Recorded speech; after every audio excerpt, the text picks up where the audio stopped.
Ils l'ont traité comme un criminel, mais ce qu'ils ignoraient allait faire trembler la salle d'audience. Avant de plonger dans cette histoire bouleversante, si vous êtes prêt à découvrir une vérité qui secoue, commentez 1 et abonnez-vous à la chaîne pour ne rien manquer. Si vous n'êtes pas convaincu, un simple like nous aidera à toucher plus de monde. Et surtout, restez jusqu'à la fin. Une révélation inattendue vous attend, un secret qu'Antoine Dubois a gardé pour renverser le système. Dans une nuit glaciale de Lyon, Antoine Dubois, un procureur fédéral noir de 42 ans, traverse un quartier résidentiel huppé, au volant de son vieux SUV. Cet homme, qui a voué 15 ans de sa vie à défendre la justice, à traquer les vrais coupables, n'a jamais eu une seule tâche sur son casier.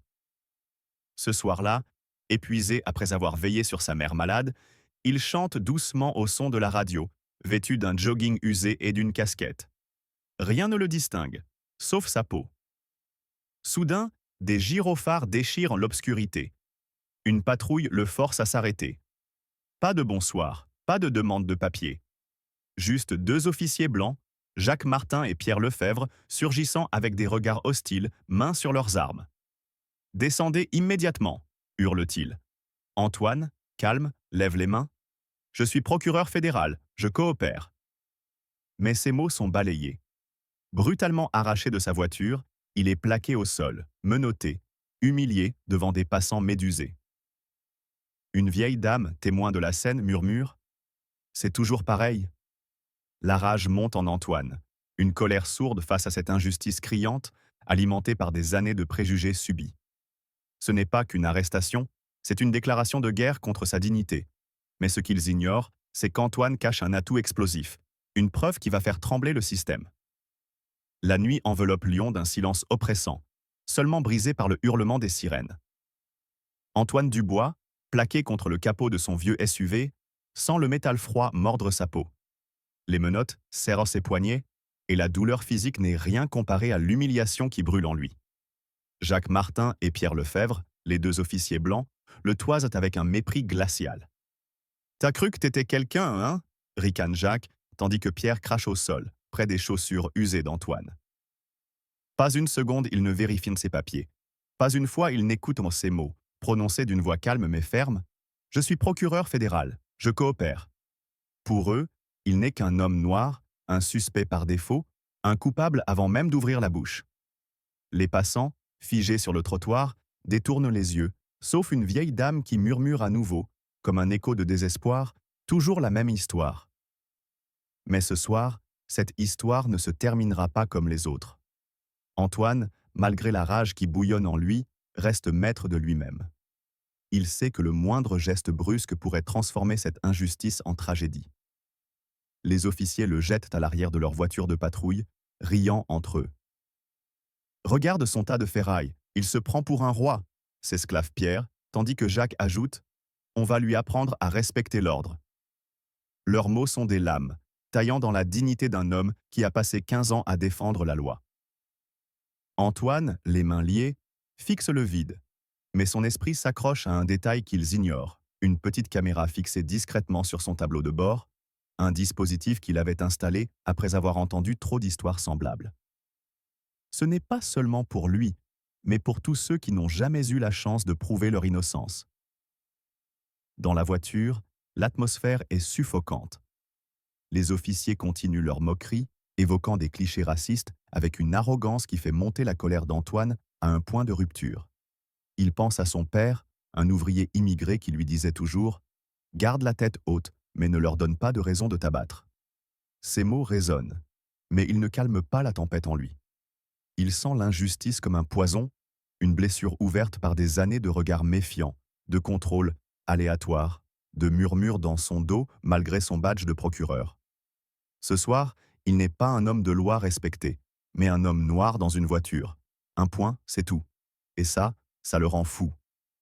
Arrivé au commissariat, les choses empirent.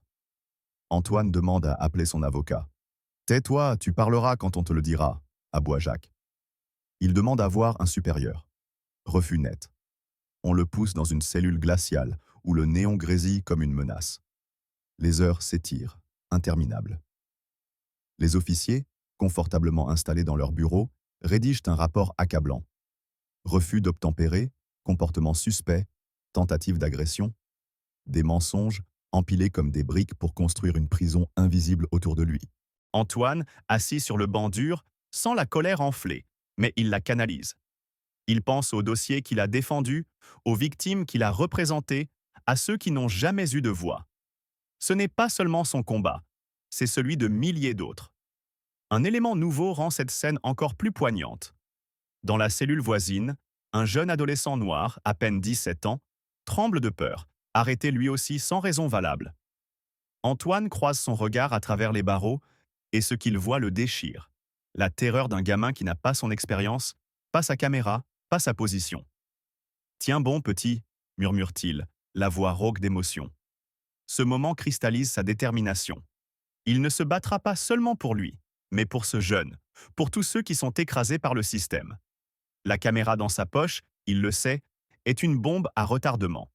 Elle contient la vérité et il est prêt à la faire exploser. Les officiers, inconscients de ce qui les attend, continuent de plaisanter dans le couloir. Ils parlent de leur prochaine pause café, comme si humilier un homme était une journée ordinaire. Mais Antoine, lui, prépare son prochain mouvement. Il sait que le tribunal sera son champ de bataille et que la vérité qu'il détient va faire trembler leur certitude. Sa rage, loin de s'éteindre, se transforme en une force froide, calculée, prête à renverser l'injustice.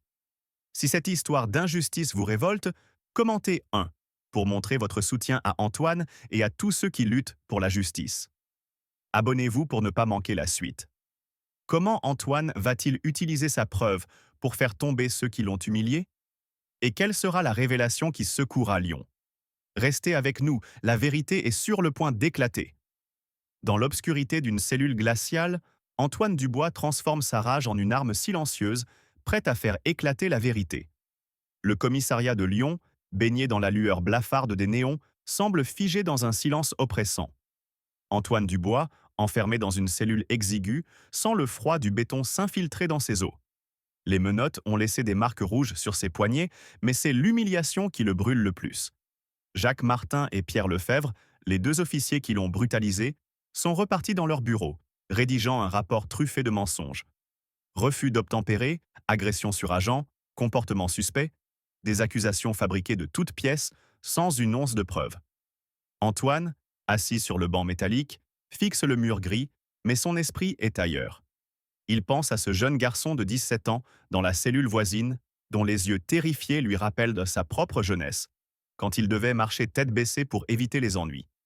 La rage monte, une tempête intérieure, alimentée par l'injustice qui le frappe, lui, un procureur fédéral respecté, réduit à un simple suspect à cause de sa peau. Les heures s'étirent, interminables. Antoine demande à appeler son avocat. Ferme-la, aboie un gardien, un homme trapu au regard vide, qui semble considérer cette requête comme une provocation. Il demande à parler à un supérieur. Nouveau refus, cinglant. Tu crois que t'es spécial? Ricanent les gardiens avant de claquer la grille. Chaque mot est une nouvelle entaille dans sa dignité, une confirmation de ce qu'il sait depuis toujours. Dans ce système, son badge, ses diplômes, ses 15 ans de service ne pèsent rien face à sa couleur de peau. Il pense à sa mère, malade, qu'il a élevée avec une fierté farouche, lui répétant « Tu es plus grand que leurs préjugés ». Mais ce soir, dans cette cellule, il se sent petit, écrasé par un système qui le broie sans même l'écouter. Pourtant, Antoine ne cède pas au désespoir. Sa colère, loin de le consumer, se mue en une détermination froide, aiguisée comme une lame. Il sait que la caméra dans son SUV a tout enregistré, les insultes, les gestes brutaux, sa coopération ignorée. Cette petite boîte noire est son arme, et il la brandira au moment opportun. Mais un détail nouveau rend cette nuit encore plus insoutenable. Dans le couloir, il entend les officiers plaisanter avec un collègue, un certain capitaine Gérard, qui semble superviser l'affaire. Ce type, un procureur? Laissez-moi rire, lance Gérard, sa voix résonnant dans le silence. Antoine découvre alors que ce capitaine, connu pour son autorité brutale, a déjà couvert des abus similaires dans le passé. Une note manuscrite, glissée sous la porte de sa cellule par un agent subalterne anonyme, confirme ses soupçons. Capitaine Gérard protège toujours les siens. Faites attention. Ce message, risqué et inattendu, devient une étincelle. Antoine comprend que son combat ne vise pas seulement deux officiers, mais un système corrompu qui protège les coupables. Cette révélation attise sa fureur. Il pense à toutes les affaires qu'il a plaidées, aux victimes qu'il a défendues, à celles qui n'ont jamais eu leur jour au tribunal. Il pense aux jeunes garçons dans la cellule voisine dont le seul crime est d'avoir croisé le mauvais regard au mauvais moment. Je ne serai pas une autre statistique, murmure-t-il, les poings serrés. Il imagine les rires des officiers, leur arrogance, leur certitude qu'ils s'en tireront, comme toujours. Mais ils ignorent qu'Antoine n'est pas seul. Ce message anonyme, ce geste de solidarité inattendu, lui donne un nouvel élan. Il sait qu'il y a des gens, même dans l'ombre, qui veulent que la vérité éclate. Il décide alors de ne pas seulement se défendre, mais de faire tomber tout un réseau de complicité. Chaque minute dans cette cellule renforce sa résolution. Il visualise le tribunal, les visages confiants de Jacques et Pierre, le regard indifférent du juge. Il imagine leur choc lorsque la vidéo sera révélée, lorsque sa voix, celle d'un homme noir qu'ils ont méprisé, résonnera comme un coup de tonnerre. Mais il sait aussi que ce combat sera plus grand que lui. Ce n'est pas seulement pour laver son nom, mais pour ce jeune garçon, pour sa mère, pour tous ceux qui ont été réduits au silence. La rage d'Antoine, désormais canalisée, devient une force implacable. Il ne dort pas, il ne fléchit pas. Il attend, prêt à transformer cette nuit d'humiliation en un tournant pour la justice. Le commissariat de Lyon, avec ses murs froids et ses néons grésillants, n'est plus qu'un souvenir amer, mais la rage d'Antoine Dubois brûle encore, plus vive que jamais. 3 semaines ont passé depuis cette nuit où Jacques Martin et Pierre Lefebvre l'ont arraché de son SUV, l'ont plaqué au sol et l'ont jeté dans une cellule comme un criminel sans nom. 3 semaines à ressasser les insultes, les rires arrogants et le regard terrifié du jeune garçon dans la cellule voisine. Aujourd'hui, Antoine marche seul vers le tribunal de grande instance de Lyon, un bâtiment imposant aux colonnes de pierre, symbole d'une justice qu'il a servi pendant 15 ans, mais qui, ce soir-là, l'a trahi. Dans son attaché-case, il porte plus qu'un dossier. Il porte la vérité, une arme qu'il brandira contre un système corrompu. Ses pas résonnent dans le hall, lourds, déterminés, comme un tambour annonçant une bataille imminente. Le tribunal est presque désert. Pas de journalistes, pas de foule, juste quelques curieux et les officiers Martin et Lefebvre, installés au premier rang, cravate impeccablement nouée, un sourire narquois aux lèvres. Ils murmurent entre eux, convaincus que leur version des faits, un tissu de mensonges, triomphera. À leur côté, le capitaine Gérard, leur supérieur, les couvre d'un regard protecteur, celui d'un homme habitué à étouffer les plaintes. Antoine les observe, et la colère qui couve en lui menace d'exploser. Il pense à la note anonyme glissée sous sa porte, ce geste audacieux d'un agent subalterne qui a osé défier Gérard. Cette note, qu'il garde précieusement dans sa poche, est un rappel. Il n'est pas seul, même si le système veut le faire taire. Le juge, Bernard Fournier, un homme blanc d'une 60aine d'années, entre avec une démarche mécanique. Son regard, froid et détaché, glisse sur Antoine comme s'il n'était qu'un accusé parmi d'autres. Les charges sont lues à haute voix. Refus d'obtempérer, conduite dangereuse, agression sur agent. Chaque mot est une gifle, un mensonge éhonté, construit sur les seuls témoignages des 2 officiers. Pas de vidéo officielle, pas de preuves matérielles, juste leurs paroles contre celles d'un homme qu'ils ont choisi d'ignorer. Antoine, debout, sent son cœur battre à tout rompre. Il pense à sa mère, à ses années d'études, à chaque affaire où il a défendu la justice, seulement pour se retrouver aujourd'hui dans le box des accusés, jugé pour sa peau. Mais un détail nouveau ajoute une tension insoutenable à cette scène. Alors qu'Antoine ajuste sa cravate, il remarque, au fond de la salle, une femme d'une 30aine d'années, tenant un carnet, les yeux rivés sur lui. Elle n'est pas une simple spectatrice. C'est Camille Laurent, une ancienne collègue d'Antoine, une avocate militante qui a quitté le barreau après avoir dénoncé les abus policiers. Leurs regards se croisent, et elle lui adresse un léger hochement de tête, un signe discret mais chargé de sens. Camille, qui a entendu parler de l'affaire par des contacts au commissariat, est venue avec un dossier explosif. Des témoignages d'autres victimes des officiers Martin et Lefebvre, des plaintes étouffées par le capitaine Gérard. Ce soutien inattendu galvanise Antoine, mais il sait que tout repose sur lui pour l'instant. Sa colère, désormais canalisée, se transforme en une résolution d'acier. Antoine pose son attaché-case sur la table, ses gestes lents mais précis. Il ne parle pas encore, laissant le silence peser sur la salle. Les officiers échangent un regard, confiant, presque amusé. Le juge Fournier, impatient, lève les yeux de son dossier. Monsieur Dubois, avez-vous quelque chose à déclarer? Antoine ne répond pas immédiatement. Il pense à ce jeune garçon, à toutes les victimes sans voix, à la note anonyme, à Camille dans la salle. Sa rage, un feu qui menace de tout consumer, se concentre en un seul objectif: faire éclater la vérité. Il sait que la caméra dans son SUV a tout capturé, que sa carte de procureur fédéral et les documents qu'il a préparés vont renverser la table. Mais plus encore, il sait que ce moment est une chance de briser le silence, non seulement pour lui, mais pour tous ceux que le système a écrasés. Il ouvre son attaché-case et le claquement résonne comme un coup de feu dans la salle silencieuse. À l'intérieur, la petite boîte noire de la caméra, les rapports médicaux de ses ecchymoses et une liste de plaintes contre Martin, Lefebvre et Gérard, compilées grâce à des recherches acharnées ces dernières semaines. Antoine sent le poids de ce moment, la responsabilité de parler pour ceux qui n'ont jamais eu de micro. Il n'est pas seulement un accusé, il est un procureur, un fils, un homme noir qui refuse de plier. Sa voix, quand il la prendra, sera celle de la justice et elle fera trembler les murs de ce tribunal. Le hall du tribunal de grande instance de Lyon, avec ses colonnes imposantes, semblait encore vibrer de l'écho des pas déterminés d'Antoine Dubois. À présent, dans la salle d'audience, l'air est lourd, chargé d'une tension presque palpable. Le juge Bernard Fournier, impassible derrière son pupitre, lit les charges avec une voix monocorde, tandis que Jacques Martin et Pierre Lefebvre, les officiers responsables de l'arrestation brutale d'Antoine, affichent une assurance arrogante. Leurs sourires en coin trahissent leur certitude. Un homme noir, même procureur, ne peut rien contre leurs paroles. Le capitaine Gérard, leur supérieur, les couvre d'un regard protecteur, renforçant leur confiance. Mais Antoine, debout, droit comme une lame, sent une rage incandescente monter en lui. Cette salle, où il a plaidé tant d'affaires pour la justice, est devenue un champ de bataille où il doit défendre sa propre dignité. Il n'est plus seulement un accusé. Il est un symbole, prêt à faire éclater une vérité que personne n'attend. Le juge Fournier, levant à peine les yeux, lance d'un ton sec: « Monsieur Dubois, avez-vous quelque chose à déclarer ?» Le silence s'abat, pesant, suffocant. Antoine ne répond pas immédiatement.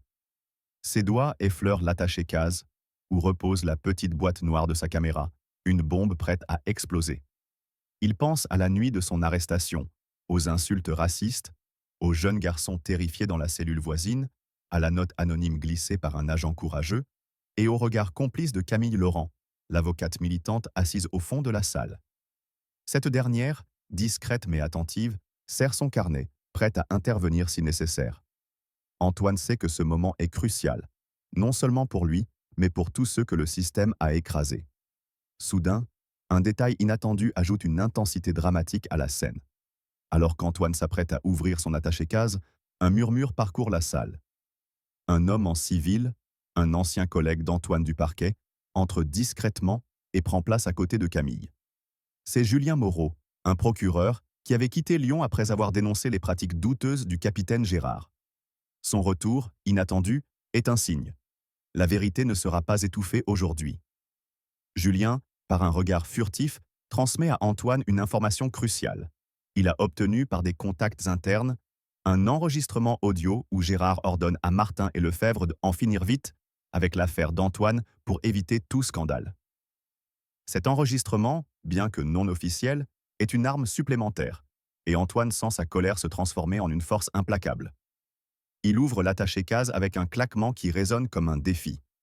D'un geste mesuré, il pose la boîte noire sur la table, puis sort une carte qu'il lit à voix haute.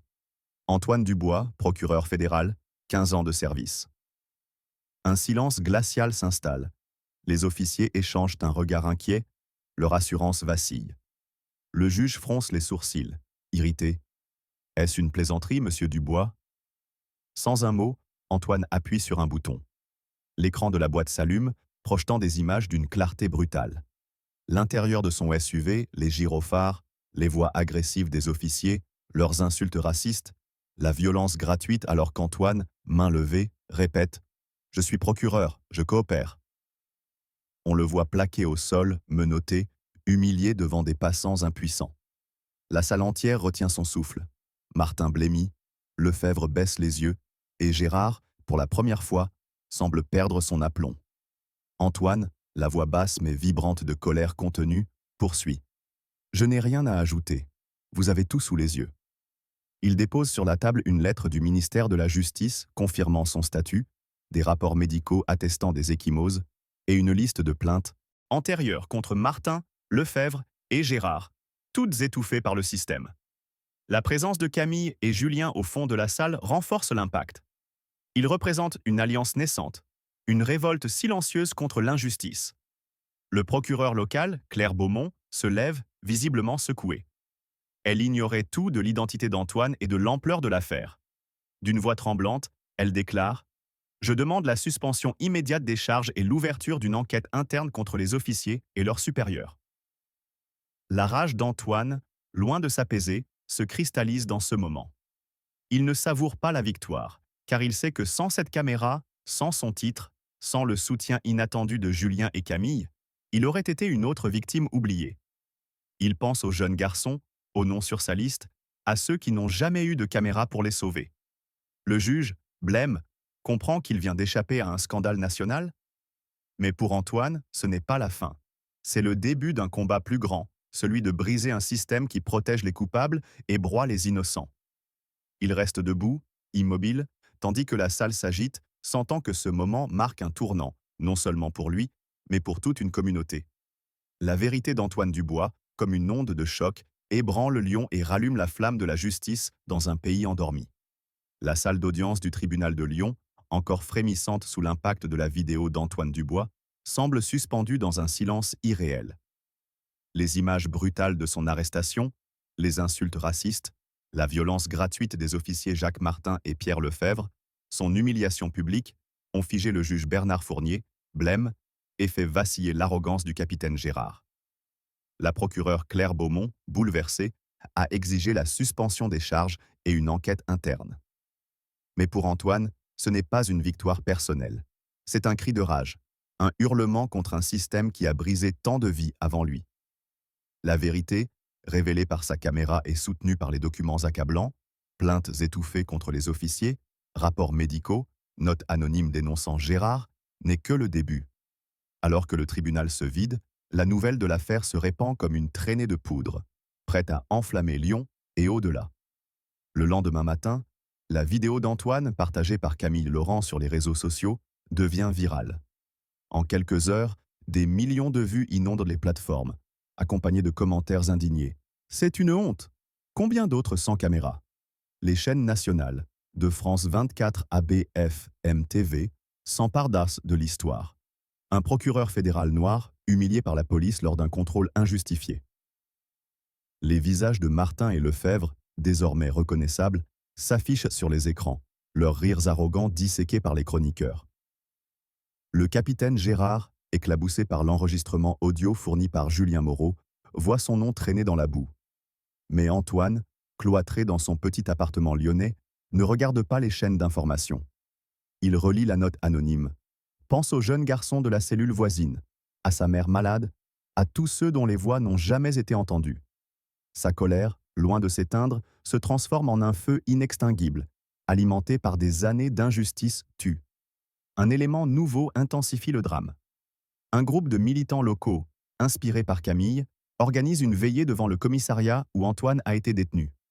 Parmi eux, une femme d'âge mûr, Aïssa Traoré, brandit une pancarte. « Justice pour mon fils, justice pour Antoine ». Son fils, Malik, mort 2 ans plus tôt lors d'un contrôle policier controversé, n'a jamais obtenu justice. Aïssa, apprenant l'histoire d'Antoine, voit en lui un espoir de rouvrir son dossier. Cette veillée, spontanée mais puissante, attire des centaines de personnes, des mères en larmes, des jeunes en colère, des citoyens ordinaires. Une banderole proclame « Plus jamais ça ». Antoine, informé par Camille, se rend sur place incognito, masqué par une foule compacte. En voyant Aïssa, il sent une douleur aiguë. Sa lutte n'est plus seulement la sienne, mais celle d'une communauté entière. La rage qui l'habite, mêlée de tristesse, devient une force collective, un raz-de-marée prêt à balayer les murs de l'indifférence. Le ministère de la Justice, sous la pression médiatique et publique, annonce une enquête disciplinaire immédiate. Martin et Lefebvre sont suspendus sans solde. Et Gérard, acculé par l'enregistrement de Julien, fait l'objet d'une investigation pour abus de pouvoir. Mais Antoine sait que les suspensions ne suffisent pas. Ces officiers ne sont que les symptômes d'un mal plus profond, enraciné dans un système qui tolère l'injustice. Il décide de porter l'affaire plus loin. Avec l'aide de Camille et Julien, il prépare une demande d'audience publique devant le conseil municipal de Lyon. Cette audience, prévue dans une semaine, sera sa tribune pour dénoncer non seulement son cas, mais celui de toutes les victimes anonymes, Malik, le jeune garçon de la cellule, et tant d'autres. Il compile une liste de noms, un mémorial des oubliés, qu'il portera comme un étendard. Cette démarche n'est pas sans risque. Des rumeurs circulent, Gérard, toujours influent, aurait des alliés au sein de la mairie, prêts à minimiser l'affaire pour protéger l'image de la police. Antoine reçoit des messages anonymes, certains menaçants, lui intimant de rester à sa place. Mais chaque menace attise sa détermination. Il pense à Aïssa, à sa pancarte, à son regard brisé mais résolu. Il pense à sa propre mère, qui lui a appris à se battre pour ce qui est juste, même au prix de tout. Sa colère, désormais canalisée, devient une arme d'une précision redoutable.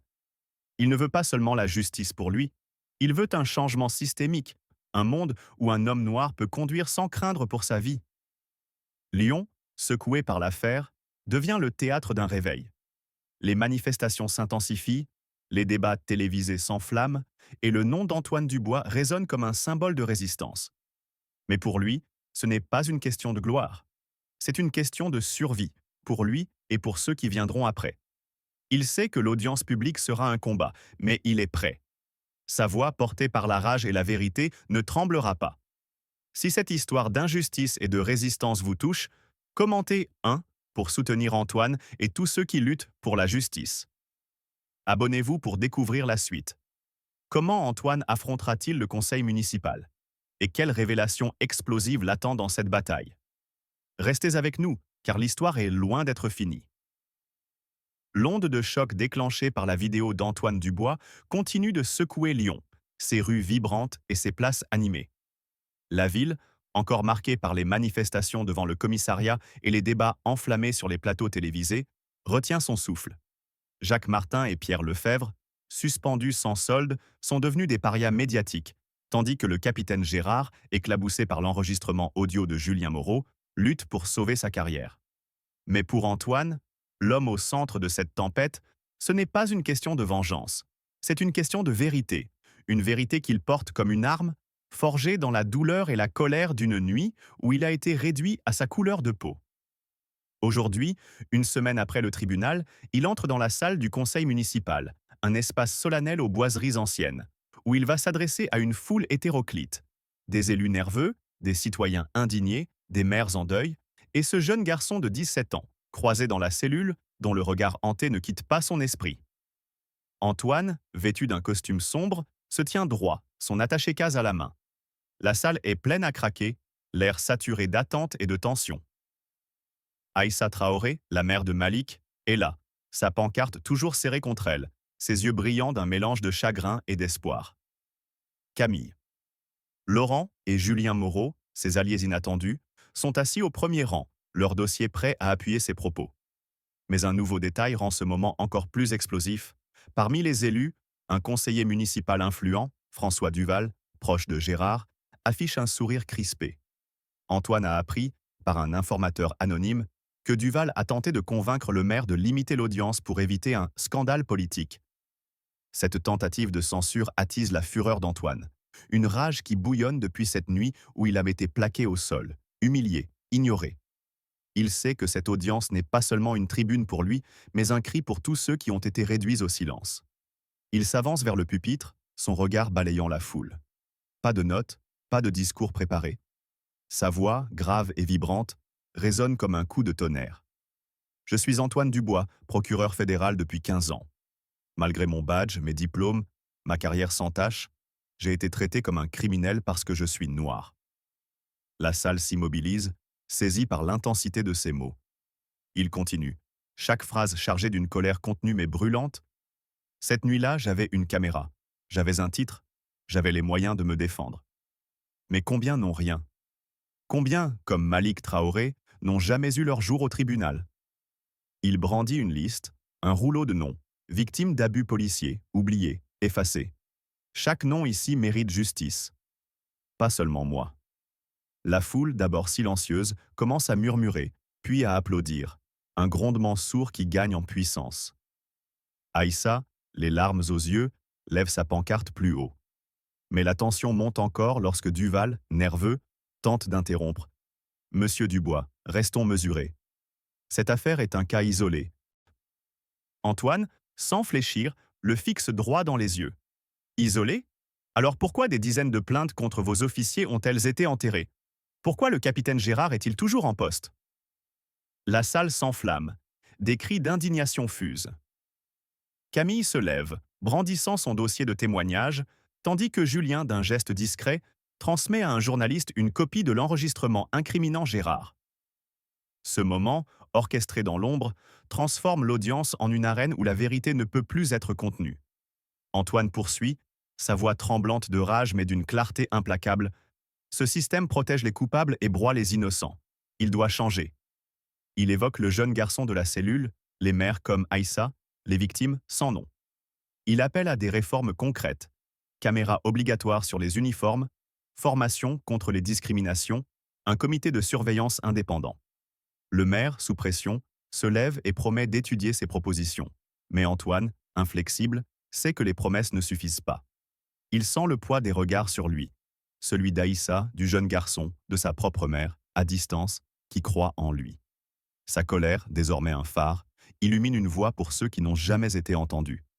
Ce moment marque un tournant. La foule, galvanisée, scande « Justice », tandis que Duval, acculé, baisse les yeux. Antoine, épuisé mais inflexible, sait que son combat ne s'arrête pas là. Il a ébranlé un système, mais il reste tant à faire. Il quitte le pupitre, le cœur lourd mais résolu, prêt à continuer pour Malik, pour le jeune garçon, pour tous les autres. La salle du conseil municipal de Lyon, encore vibrante des échos du discours d'Antoine Dubois, s'est vidée. Mais son cri pour la justice résonne toujours. Les promesses du maire, caméras obligatoires, formation contre les discriminations, comité de surveillance, ont marqué un tournant, mais pour Antoine, ce ne sont que des mots, fragiles face à un système qui a brisé tant de vies. Jacques Martin et Pierre Lefebvre, suspendus, attendent leur jugement disciplinaire, tandis que le capitaine Gérard, acculé par l'enregistrement de Julien Moreau, voit son pouvoir s'effriter. La foule, portée par l'élan d'Aïssa Traoré et des militants, continue de scander « Justice » dans les rues. Mais Antoine, rentré dans l'ombre de son appartement lyonnais, sait que ce combat est loin d'être fini. Sa rage, celle d'un homme humilié pour sa peau, ne s'éteint pas. Elle se transforme en une flamme froide, une détermination à changer les règles du jeu, non pas pour lui, mais pour ceux qui n'ont jamais eu de caméra. Un élément nouveau intensifie l'enjeu. Quelques jours après l'audience, Antoine reçoit une lettre anonyme, glissée sous sa porte. À l'intérieur, une photo en noir et blanc. Le jeune garçon de la cellule, désormais identifié comme Samir, 17 ans, arrêté à nouveau pour un simple contrôle d'identité. La lettre, signée d'un simple « un ami », révèle que Samir risque une condamnation basée sur un rapport falsifié par un collègue de Gérard. Cette nouvelle frappe Antoine comme un coup de poignard. Il revoit les yeux terrifiés de Samir, son silence résigné dans la cellule et la pancarte d'Aïssa réclamant justice pour son fils Malik. La colère qu'il croyait maîtriser explose à nouveau, une fureur viscérale contre un système qui continue de broyer les plus vulnérables, même après son propre combat. Il jure de ne pas laisser Samir devenir une autre victime oubliée. Antoine agit vite.